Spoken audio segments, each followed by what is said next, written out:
Will voters finally say yes to alcohol this time around? There's no official petition yet, but a Legalize Beer and Wine in Andrews Facebook page has gathered more than 900 likes since it popped up last week. Andrews County Commissioner Hiram Hubert supported putting the issue up for vote once before, when it was narrowly voted down. I want it on the ballot.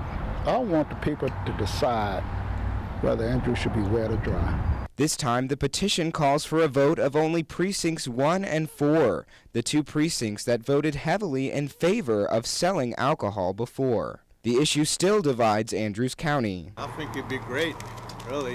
That way you don't have to travel 20 miles and back just to get a cold beer. I don't like it. We've been here for 38 years, and it's been dry, and I wish it keeps like that all the time. I don't go for that. Commissioner Hubert says he supports alcohol sales because of the potential tax revenue.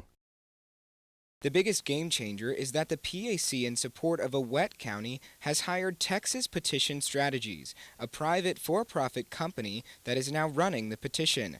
TPS boasts to have never lost these types of votes. Right now they're going to be gathering all the signatures and doing the work in the ground game. Residents are still divided on the issue. I don't think this is a good idea to bring alcohol to the town.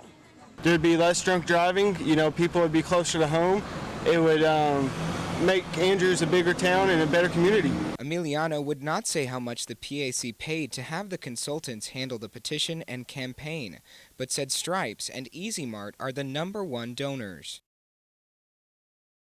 The election is officially a go. This will go before the voters on November the 5th.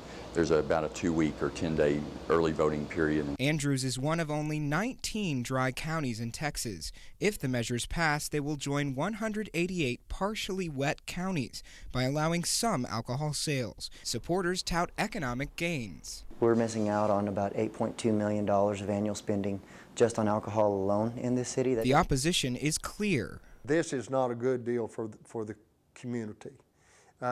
We've had way too many people, DWIs in the city limits, domestic violence.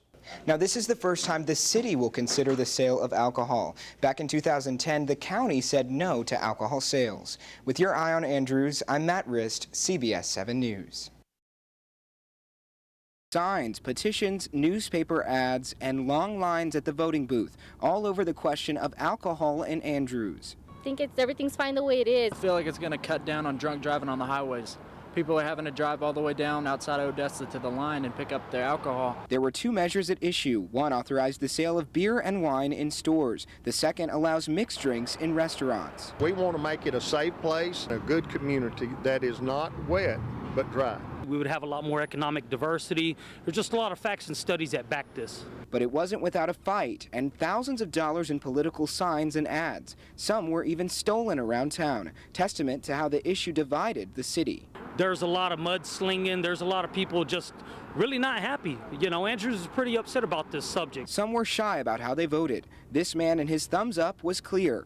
I think it's time, and they need to just realize that Andrews is growing. It's not a little town anymore.